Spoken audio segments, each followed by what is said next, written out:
hi, Jared. How are Hey, you? I'm chilling, man. Here with so late. Yes. Just, The just, future. just pushing the movement, man. Yes. Cause it's for the culture, man. It's for the culture. We're doing it for the culture. Yeah. Hi, guys. I'm glad that you guys are joining us.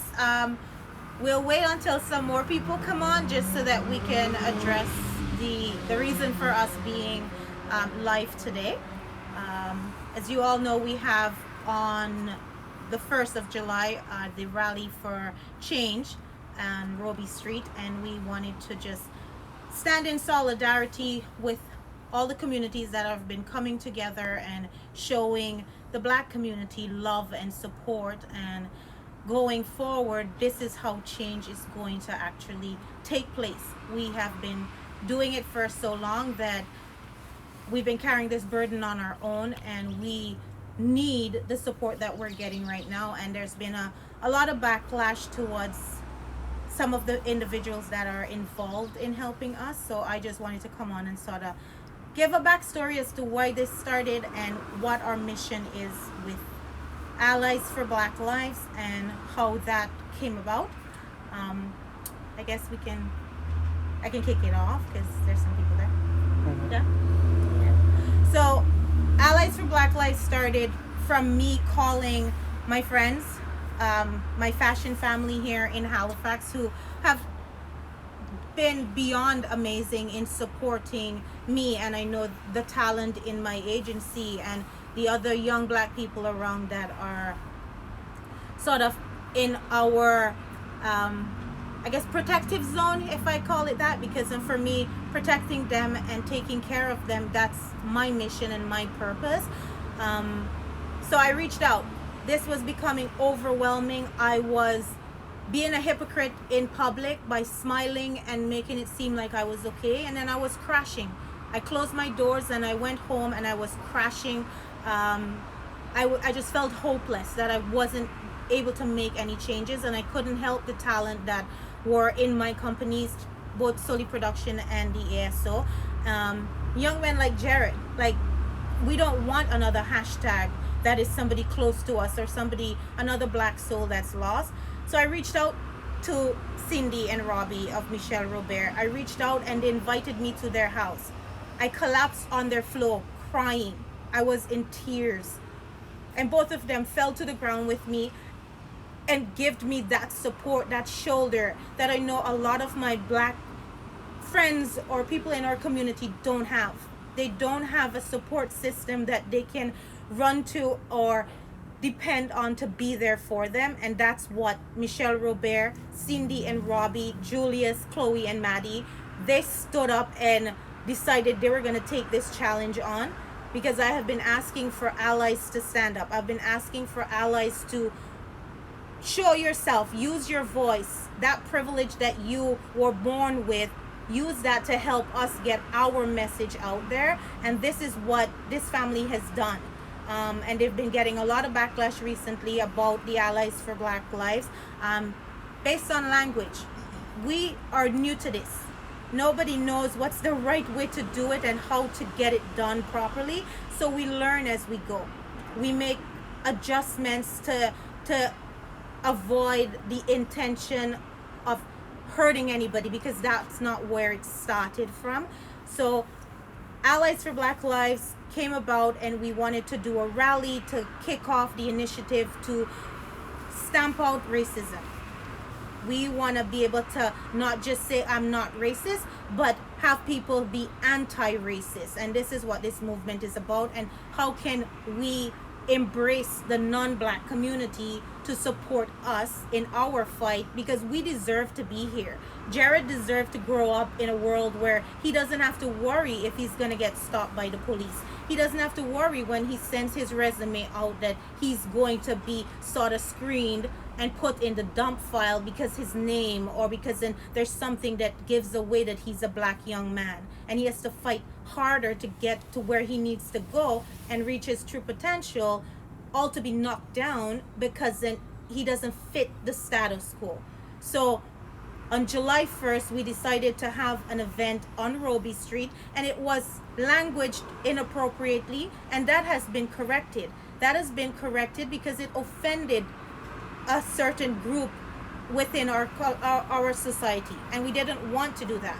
Because then, as a black person, I don't want to be offended intentionally, and if I'm offended sort of by mistakes, I would hope that the person who is doing that would adjust themselves and adjust the conversation so that they can reflect the true intent of what they were doing and why they were doing it. So standing on Robie Street on July 1st was done so that we can make a stand that we are no longer going to tolerate racism. We're no longer going to tolerate systemic racism in our school system, in the police, in our healthcare system. It is everywhere. Jared and I represent the black community, and we know our community suffers from every angle. Every time we wake up, we're trying to breathe. We are just trying to breathe. So tomorrow, on July 1st, 2 p.m., we wanted to stand on Robie Street for the 8 minutes and 46 seconds in solidarity with everybody. We wanted to be there as one community, and that's what this is about. And just to go back to the family that has partnered with us to help push this initiative, they have completely wiped out their platforms, and everything on there is now Black Lives Matter. They're not in it for any personal gain. They're in it for us, so that we can have an equal chance to fight for our true potential to get recognized. And that's all this is about. So I stand with the Michelle Robert family. I stand with Cindy and Robbie and Julius and and Chloe and Maddie as they fight for me. They're fighting for me. They're not being my white savior. I don't need that. And they recognize we don't need that. They need to be the voices to help us echo our cause and the pain that we have felt for so long on a singular. They're here helping us get this to a point where now everybody's listening. And even conversations like these are going to create dialogue that is necessary, because being in that uncomfortable zone is going to create change, because we'll have conversations like these. And that's the hope. For me, as a black woman who, I look at the generation that's behind me, and they're the ones that mobilized this whole movement. They're the ones that were fed up. They're the ones that said, we're not going to stick with the status quo of what was yesterday, and so on and so forth. They got out on the street. And they started marching. They started saying, you will hear us. And it's our responsibility as the generation that came before them and the allies that we're asking to help us to let them lead the way with our support. And that's what Allies for Black Lives represent. It represents a community coming together as one, not with any personal intention for gains from it, but for the gain of the whole community. So I hope you guys, if you have questions, DM me, DM the Allies for Black Lives, or call my number. You can go to the website as well. The information will be in the descriptions below, and learn about the movement. It is supposed to be inclusive. It's supposed to be for all of us. And again, this is our future. Jared represents our future. Black Lives and the All Lives Allies for Matter movement, this is your opportunity to make a difference. So this is your opportunity to plug into a community of people like-minded, like you, who are ready to make a stand and ready to make a change. And come out to Robie Street tomorrow at 2 p.m. to make a change, because it's not enough to just say, I'm not racist. Oh, it didn't happen to me. Because in school, you were taught, it's not enough to say, oh, I'm not bullying that kid. I'm not the bully. Being a bystander is just as bad. It's not enough to say, oh, it's not me. I'm going to stay home. Because who knows, when it happens to your friend, when it happens to your uncle, when it happens to your aunt, when it happens to your cousin, is that what it's going to take for you to come out and make a difference? Like, I don't know why people feel the need to try and break each other down when we're trying to build each other up.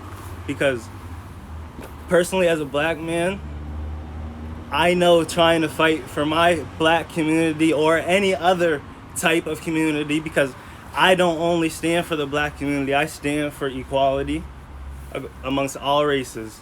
But if it's so bad to the point where you have to watch, you feel like you can't even save a man with a knee on his neck, you have to just watch him just as he breathes his last breath. So that's why tomorrow at 2 p.m. on Robie Street, come out and breathe with us, celebrate, stand for the life that we still have, the lives we still have, because the life we still have is the only thing we have to fight for the lives we lost. And that's why we have to make a change. We have to make a stand, because I know the future generations that come up under me, I'm not teaching them what was tried to be taught to me, pushed on me. So I'm gonna make a stand. I'm not just gonna sit here and exist. I'm gonna be active. I'm gonna be heard. I'm not just gonna be seen. That's not enough for me. I hope you feel the same. Come out to Robie Street. I hope you're out tomorrow at 2 p.m. Yeah. So join us, guys, and join the number of allies that their faces aren't seen. There's an army of support for the black community from all of the non-black individuals that are within our community that have jumped on board along with Michelle Robert, and they're here for us. They're here for us because then, let me speak to you, my black people. We know how long we have been fighting, and we will be fighting for a long time if we don't get the support of the people that can use their privilege and their voice, so that Jared, my niece, my nephews, my talent, your brothers, your sisters, your aunts, your uncles don't have to be scared of walking while being black, or driving while being black, or knowing that going to school and getting an education just means that you're going to be given the job that is beneath your qualification, just because then a black person is not supposed to be intelligent and we're not supposed to excel. So we're fighting for all of us. And just in terms of language is something that, you know, the meaning of your message gets changed in so many different ways, that in order to correct something that's done, that somebody feels that they were offended by, is by having a conversation using that language, so that we can correct an unintentional harm that was done. And that's what we're standing here for. And I hope you guys come out or stand up within your own. And I know there's a lot going on tomorrow, but for me that is powerful. It just says that we are tired. We're tired as a community. We're tired as a global community of this hatred that is and this hatred and discrimination that the black community, that the indigenous community, that people that are different, that we're facing. So let's move on from tomorrow, standing for the change in the space you occupy. And it doesn't matter if there's 1,000 events happening tomorrow. It means there's 1,000 groups that are on the same page, and that's what we're fighting for. That's what we're fighting for. So for those of you who miss or got the impression that what we were doing tomorrow was just in an effort to gain clout or gain publicity for whatever brand or whatever personal reason, that's not what it's about.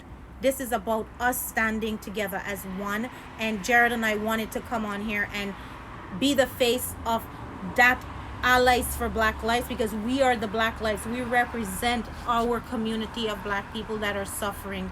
And all of this initiative, everything that is gained from it, is going right back into the black community. It's going right back into help us build that equity. Because for so long, we are fighting for equality, while all the other races, all the other groups within the human race have been building equity, have been building generational wealth.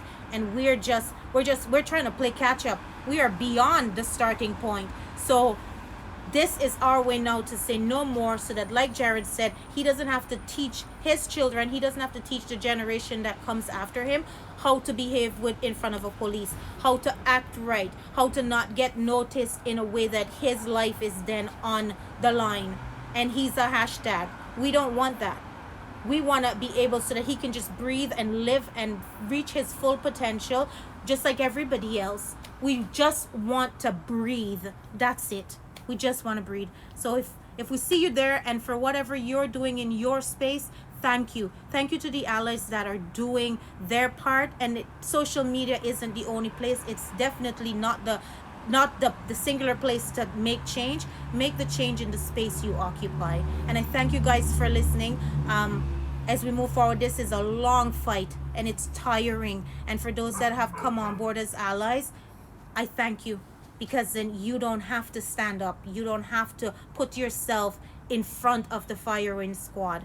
And again, conversations. If we have conversation, it can alleviate a lot of the misunderstanding. And correct me if I'm wrong, because I'm gonna get it wrong as well. I don't know. We've been thrown into roles that we didn't know was supposed to be our path, but it has become our path. So again, thank you. And if we see you tomorrow, just know that we are standing there for everybody, and for all the events that are going on tomorrow. We wish you guys success as well, because then doing this together is going to create that change. And the more events, the more people that are fighting for change, that is what we need to shut up the racist individuals in our community, the racist people whose voices were louder for too long. So let our voices echo and shut them down. Hopefully you guys come up tomorrow to make a difference with the Allies for Black Lives movement. See you there, guys.